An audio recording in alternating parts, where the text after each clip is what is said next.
Berdasarkan data Organisasi Kesehatan Dunia, World Health Organization atau yang disingkat dengan WHO, pada tahun 2013, kasus diabetes dunia mencapai 55%. Selain itu, data WHO juga menyebutkan bahwa Indonesia berada pada peringkat ketujuh di dunia dengan jumlah penderita diabetes mencapai 8,5 juta jiwa.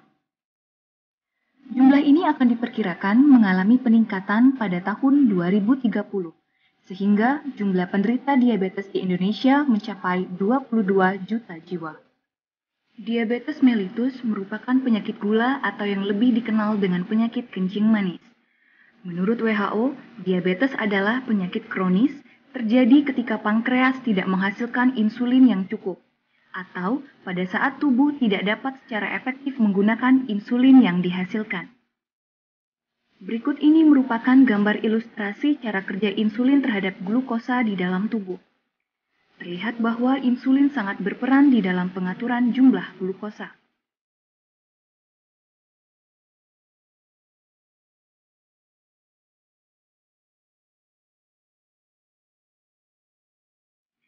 Hal ini dikarenakan tubuh memerlukan jumlah insulin yang seimbang dengan glukosa. Insulin berperan dalam memecah glukosa menjadi energi yang tersimpan di dalam otot. Apabila kadar insulin menurun, hal ini dapat menyebabkan peningkatan konsentrasi glukosa di dalam darah. Keadaan ini di dalam dunia medis disebut dengan hiperglikemia. Selain itu, pada penderita diabetes sering juga didapati tingginya kadar kolesterol darah atau disebut hiperkolesterolemia.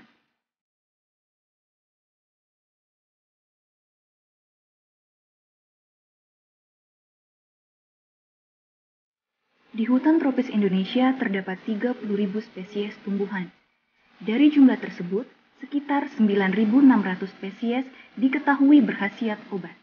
Tetapi, baru 200 spesies saja yang telah dimanfaatkan sebagai bahan baku industri obat tradisional.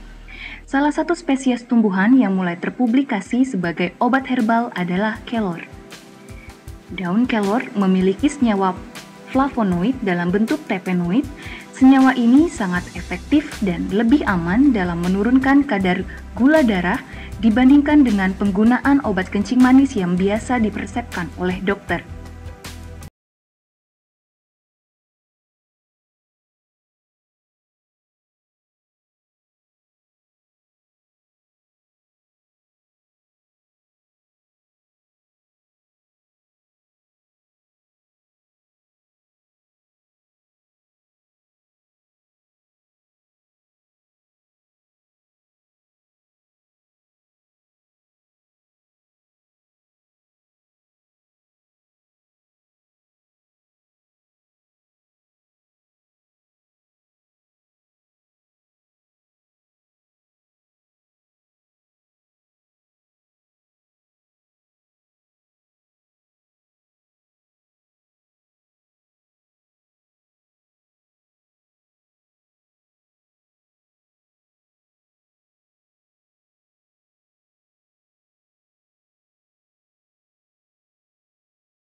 Ekstrak daun kelor tersebut dapat dimanfaatkan sebagai penurun kadar gula dan kolesterol total darah pada mencit.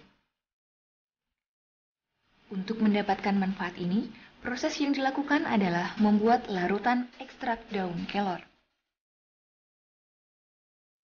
Proses pembuatan larutan ekstrak daun kelor ini diawali dengan menyiapkan ekstrak daun kelor sesuai dengan konsentrasi perlakuan, yaitu 20%, 30%, 40%, dan 50%. Kemudian tahap selanjutnya adalah siapkan Aquades sesuai dengan konsentrasi perlakuan. Aquades tersebut berfungsi sebagai pengencer ekstrak daun kelor.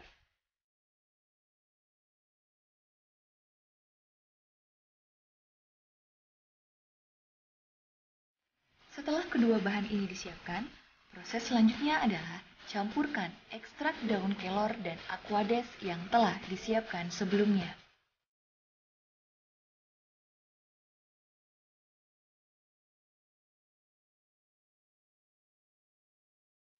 Kemudian, aduk hingga rata agar ekstrak daun kelor dan Aquades tercampur dengan sempurna.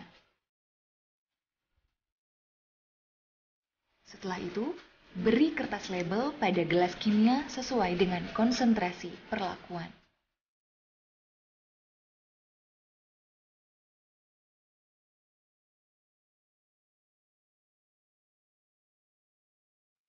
Langkah selanjutnya adalah persiapan mencit yang akan digunakan pada penelitian ini. Perlakuan yang diberikan kepada mencit yaitu mencit dipelihara selama 7 hari untuk beradaptasi dengan lingkungan yang baru. Selama masa perlakuan, mencit diberikan pakan sebanyak 6 gram per ekor setiap harinya dan minum secara rutin. Setelah itu, barulah pada hari ke-8, mencit diambil darah untuk mengetahui kadar glukosa dan kolesterol awalnya. Pengambilan sampel darah mencit dilakukan dengan cara memotong pembuluh darah pada ekor.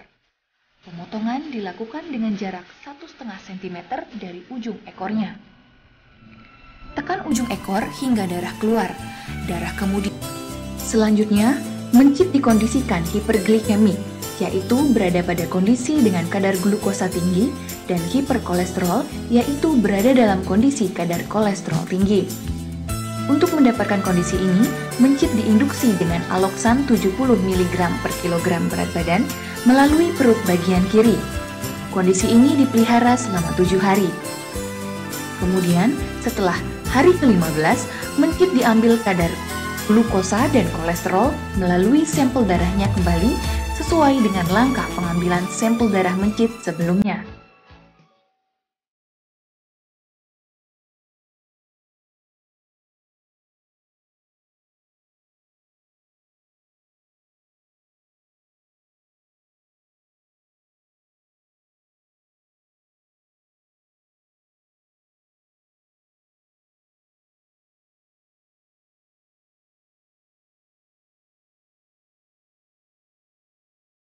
Pada layar glukometer dan kolesterolmeter, terlihat bahwa terjadi peningkatan kadar glukosa dan kolesterol total darah pada mencit.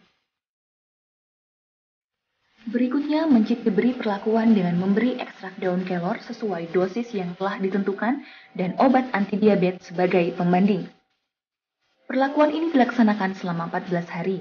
Volume larutan ekstrak daun kelor yang diberikan adalah antara 0,29 sampai 0,4 ml karena berat badan mencit yang digunakan adalah 29 sampai 40 gram. Pemberian ekstrak daun kelor dilakukan dengan menggunakan jarum Givage yang dimasukkan secara oral atau melalui mulut.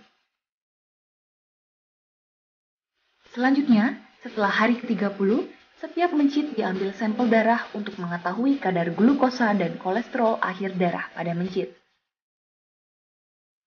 Pengambilan sampel darah mencit dilakukan dengan cara memotong pembuluh darah pada ekor.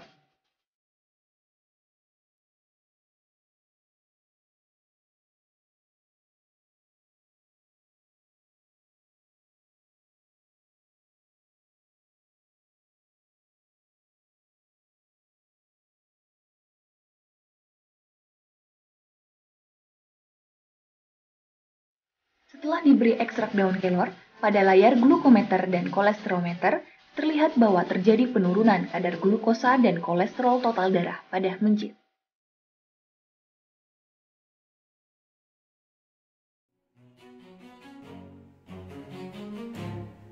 Berikut ini merupakan hasil penelitian pengaruh ekstrak daun kelor terhadap glukosa darah mencit.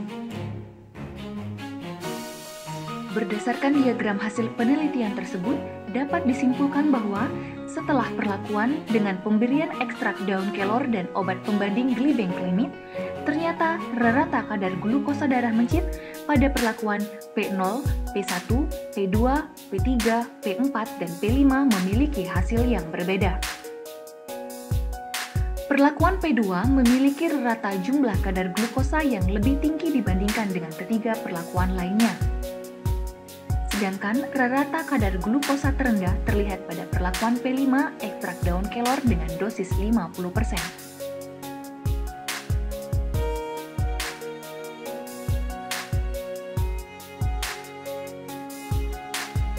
Pembahasan dari hasil penelitian, yaitu keempat perlakuan ekstrak daun kelor sebagai bahan uji terhadap aktivitas hiperglikemik pada hewan mencit, menunjukkan pengaruh dalam hal menurunkan kadar glukosa darah mencit tersebut. Salah satu kandungan daun kelor yang tinggi ialah flavonoid. Golongan senyawa ini, terutama yang berada dalam bentuk glikosidanya, mempunyai gugus-gugus gula. Dalam penelitian ini, glikosida flavonoid yang terkandung dalam daun kelor tersebut bertindak sebagai penangkap radikal hidroksil sehingga dapat mencegah aksi diabetonik dari aloksan. Flavonoid merupakan senyawa yang banyak ditemui dalam buah-buahan dan sayur-sayuran yang bersifat antioksidan.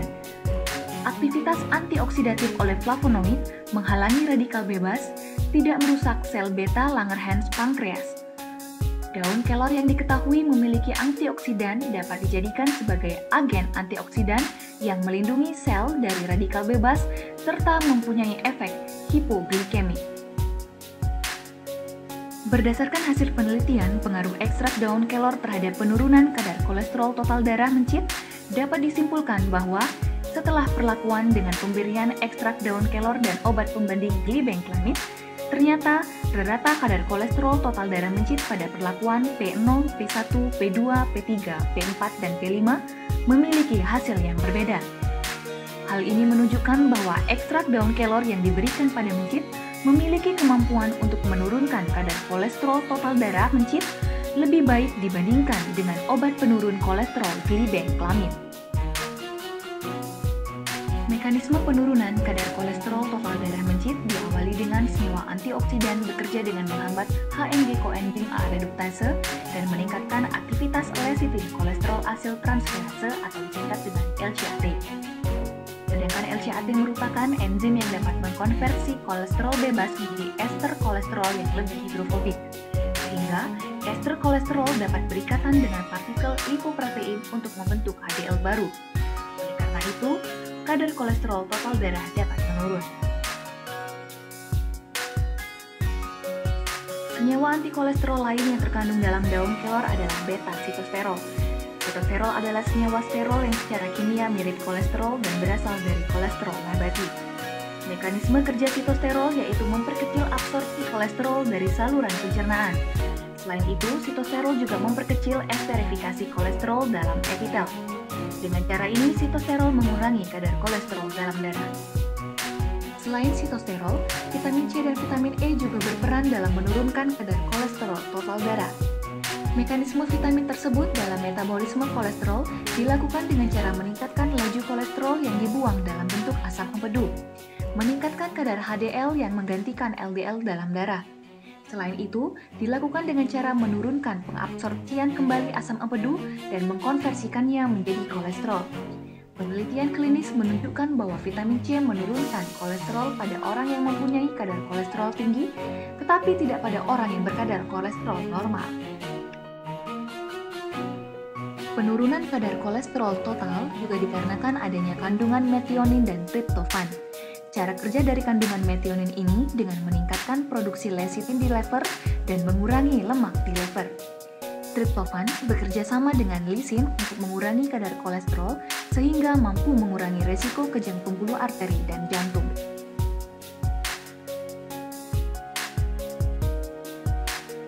Berikut ini merupakan diagram rata berat badan awal mencit dan rata berat badan mencit setelah diberikan perlakuan.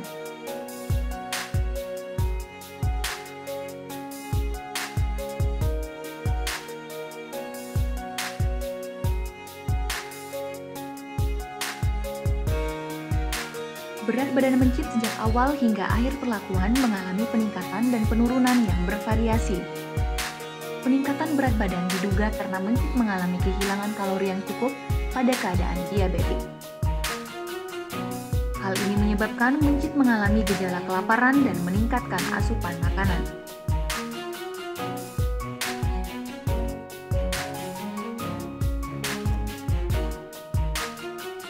Perubahan berat badan merupakan salah satu ciri umum dari penderita diabetes. Penderita diabetes mellitus ditandai dengan sering buang air kecil terutama pada malam hari atau disebut dengan poliuria, sering haus atau polidipsida, dan rasa lapar yang berlebihan atau disebut dengan polifagia. Bila kadar glukosa darah naik di atas 180 mg per desiliter, ginjal tidak dapat menahan sebagian glukosa yang ada pada darah, sehingga glukosa tersebut dibuang bersama dengan urin. Kadar glukosa pada urin yang tinggi dan menarik banyak air. Akibat penarikan air yang terlalu banyak, volume urin berlebihan. Oleh sebab itu, penderita diabetes sering kencing atau disebut dengan poliuria.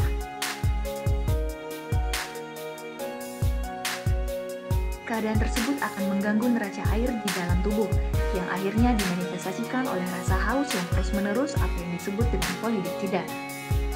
Pada waktu yang bersamaan, meskipun kadar glukosa darah berlebih, tetapi tidak dapat dimanfaatkan sebagai sumber energi sel, sehingga tubuh menjadi lemah dan terjadi perasaan lapar yang berlebihan atau disebut dengan polifagia.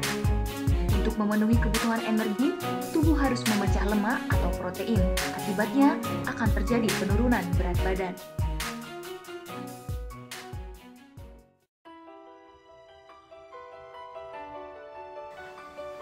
Demikianlah video tentang manfaat daun kelor sebagai obat alami dalam penurunan kadar glukosa dan kolesterol total darah pada mencit.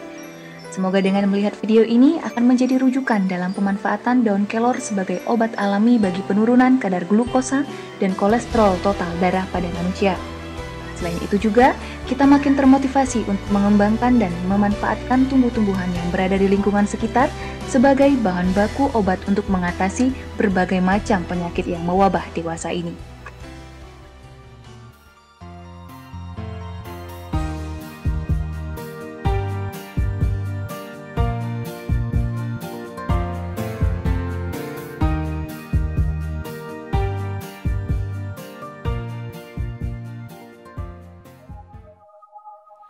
You